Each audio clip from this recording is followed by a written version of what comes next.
পায়ের তলকার মাটি নরম হলে কাঁধে হাত রাখার মতো কেউ নাই, আর পায়ের তলকার মাটি শক্ত হলে কাঁধে হাত রাখার মতো মানুষের অভাব নেই। তো হে গাইস, আসসালামু আলাইকুম। তোমরা সবাই কেমন আছো? আর কি উদ্দেশ্যে এই কথাটা বললাম? আশেপাশে মেলা মানুষ দেখতেছি, যাদের অনেক টাকা আছে তাদেরকে সবাই অনেক ভালোবাসে। এদিক আমারে টোনাটুনির সংসারে নুন আনতে পান্তা ফুরায়, তাই আমাদের খোঁজ লেবার মতো কেউ নেই। স্বামীর সামান্য কিছু ইনকামেই চলে আমাদের সংসার, চলে মোটামুটি। ওই তো নুন আনতে পান্তা ফুরায়, তারপরেও সুখী আলহামদুলিল্লাহ। আমার হাজব্যান্ড আমাকে অনেক ভালোবাসে, তার জন্য এসব অভাব আমার কাছে অভাবই মনে হয় না। জীবনে চলার পথে হাজার রকম বাধা আসবে, সেসব বাধাকে তুমি পিছনে ফেলে সামনের দিক এগিয়ে চলতে পারলেই হবে সুখী মানুষ।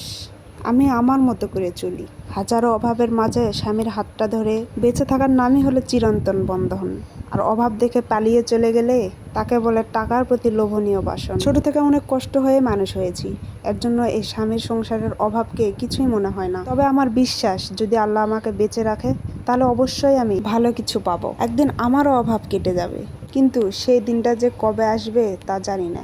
শুধু আল্লাহ এবং আল্লাহর রাসূলই ভালো জানে। আমার স্বামীর ঘাম ঝরানো ইনকামে 200 টাকার একটা শাড়িও আমার কাছে লাখ টাকার। আমরা কিন্তু পালিয়ে বিয়ে করি। সেদিন আমাদের প্রথম সংসারের দিন শুরু, সেদিন থেকে অভাবে অভাবে দিন গেছে। তবে আজ আলহামদুলিল্লাহ অনেকটাই ভালো আছে। তবে নুন আনতে পান্তা ফুরাই, এ কথাটার সাথে মিল আমার আছে। তেল আনতে লবণ নাই, লবণ আনতে চাল নাই। আমি একজন সহজ সরল গ্রামের মেয়ে। শহরের মেয়েদের মতো লাক্সারিয়াস ভাবে চলার অভ্যাস আমার নেই। শখের বেশে কন্টেন্ট ক্রিয়েট করে তো শহরী মেয়েরা, যাদের কোনো কিছুর অভাব নেই। আর আমার তো নুন আনতে পান্তা ফুরায়, তাহলে আমি কেন শখ করবো এই প্ল্যাটফর্মে বলো? ছেড়ে যাওয়ার জন্য তো ভালোবাসিনি, তাই হাজারো অভাব থাকার পরেও নিজেকে অনেক সুখী মনে করি। ছেড়ে যাওয়ার কথা চিন্তা করলে বুকটা কেঁপে ওঠে। ছেড়ে চলে গেলে এই মানুষটার কি হবে বলো তো? আমার স্বামী যেদিন থেকে কর্ম করার শক্তি হয়েছে, সেদিন থেকে আমার স্বামী কর্ম করেছে।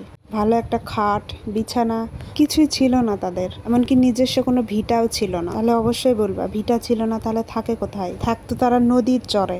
নদীর মাঝখানে মাঝখানে যেমন চর জাগে, ওই চরগুলোতেই থাকতো তারা। কাঁসা দিয়ে বেড়া বাঁধেই থাকতো। কিন্তু আজ একটা স্থায়ী জায়গা আছে, স্থায়ী একটা বাড়িও আছে। জায়গা বাড়ি কষ্ট করে করতে পারলেও অভাব কিন্তু এখনো যায়নি। প্রত্যেক মেয়েরই স্বামীর কাছে মেলা রকমের আবদার থাকে, কিন্তু যখন এই মানুষটার ঘাম ঝরা মুখের দিকে তাকাই, তখন সব স্বপ্নই কেমন যেন লুকিয়ে যায়।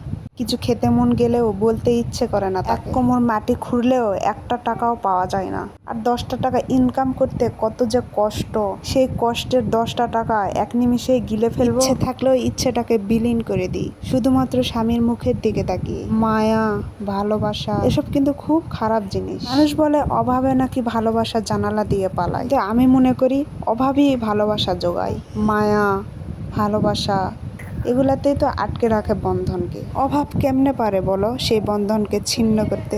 জীবনে যাই হয়ে যাক, ভালোবাসার মানুষের হাতটা কখনো ছেড়ো না। অভাব দেখে যদি ভালোবাসার মানুষের হাতটা ছেড়ে চলে যাও, অন্যত্রে হয়তো অভাব থাকবে না, কিন্তু সেরকম ভালোবাসাটা আর পাবা না। পকেটে টাকা না থাকা মানুষের ভালোবাসা আর পকেটে টাকা থাকা মানুষের ভালোবাসার তফাৎ কিন্তু অনেক। যার পকেটে টাকা নেই তার মনে কিন্তু অনেক ভালোবাসা, আর যার পকেট ভর্তি টাকা তার মন তো টাকা দিয়েই ভরা, সে মনে ভালোবাসা কি করে থাকবে বলো? তোমরা হয়তো বলবা টাকাই সব। হ্যাঁ, টাকা দিয়ে দুনিয়ার সবকিছু কিনতে পাওয়া গেলেও ভালোবাসাটা কিন্তু কোনো সময় কেনা যায় না। তাই টাকা না থাকা মানুষটার হাতটা তুমি শক্ত করে ধরে থাকো, কোনো একদিন আল্লাহ তোমাকেও দিবে। শূন্য পকেটে তুমি তার পাশে থাকো, পূর্ণ পকেটে সে তোমাকে রাজরানী করে রাখবে। আর যার পূর্ণ পকেটে তুমি পাশে থাকো, সে তার পূর্ণ পকেটে তোমাকে চাকরানি করে রাখবে।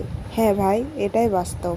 বাস্তবতাকে মেনটেন করে চলো ভাই, সে হোক শূন্য পকেট বা হোক পূর্ণ পকেট। শুধু খোঁজো ভালোবাসা, তাহলেই পৃথিবীর আসল স্বাদ গ্রহণ করতে পারবে। শূন্য পকেটের অভাবটাও বুঝতে পারবে, আর পূর্ণ পকেটের সেই সুখটাও ফিল করতে পারবে। জীবনের মেলা গল্পই তোমাদের সাথে শেয়ার করলাম। শুধু দোয়া রেখো এই মানুষটার হাত যেন আমাকে কখনো ছেড়তে হয় না।